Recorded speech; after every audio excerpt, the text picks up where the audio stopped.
هتكلم معاكم بقى على قضية كبيرة جدا. قضية ايه يا ابله؟ هو احنا بينا وبين بعض قواضي ولا ايه؟ اتفضلي، عايز يجي منك خير ولا حاجة؟ اتفضلي. هي المراقبين في المباراة. وبقول كده ليه؟ لأننا مش هنسمح تاني بالمراقب الموجه أو اللي عنده انتماء. ركز معايا، المراقب الموجه أو اللي عنده انتماء. في مباريات المنافس تلاقي تجاوزات ولاعيبة بتخرج عن النص ويقول لك أصل المراقب ما كتبش. يا ابله اللي انت بتقوليه ده يا ابله، ابله ده اتهام صريح. هو فين يا جدعان المجلس الاعلى للاعلام؟ وفين وكيل النيابه؟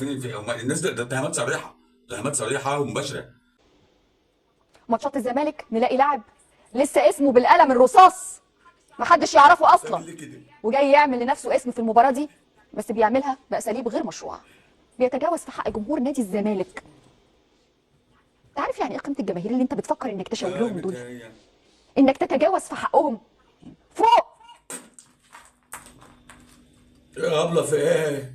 ايه يا ابله؟ يا ابله انت خدتنا يا ابله، يخرب بيت امك. تشاور لهم دول، انك تتجاوز في حقهم، تعيش الوهم فوق. يا جماعه ما تصدقوش ولا كلمه من اللي ابله فرح بتقولها دي، ابله فرح دي بتكذب. الجماهير هي اللي شتمته الاول بامه، حتى كان في اداري. طب وانا اداري شتمه بامه؟ انا كل حاجه متصوره. عادي، اتفضلوا الفيديو.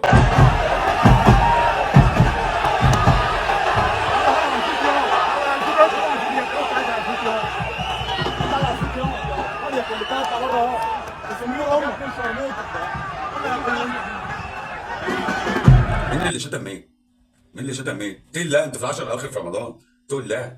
الغريب اني مش هتقبل ابدا ان اللي يديني دروس ويحفل عليا بلغه السوشيال ميديا هو اللي لسه خسران من طلائع الجيش. يا جماعه ما انا لازم اضحك، انا فعلا هضحك، والله هضحك. مبسوط؟ مبسوطين؟ مبسوطين اللي انتوا طبعا باللي هي بتقوله ده.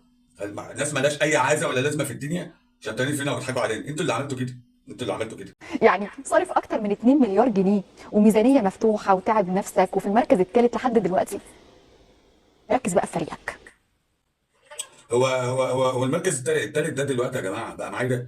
انتوا بقى لكم كام سنه مركز تالت؟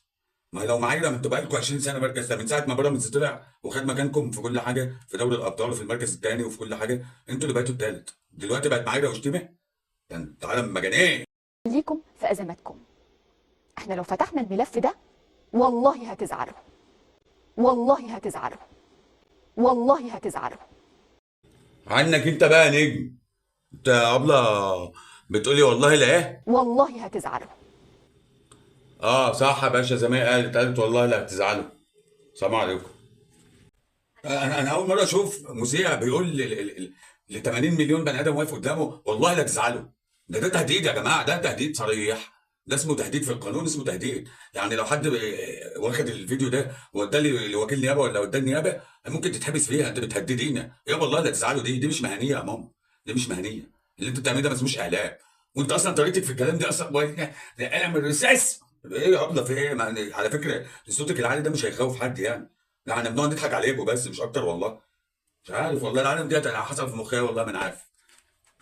يا جماعه احنا في العشر الاواخر من رمضان، وانا يعني بدل ما اختم القران اشتم واحده زي دي، اخد فيها سيئه ولا اخد فيها ان انا قصفت محصنه مثلا ولا.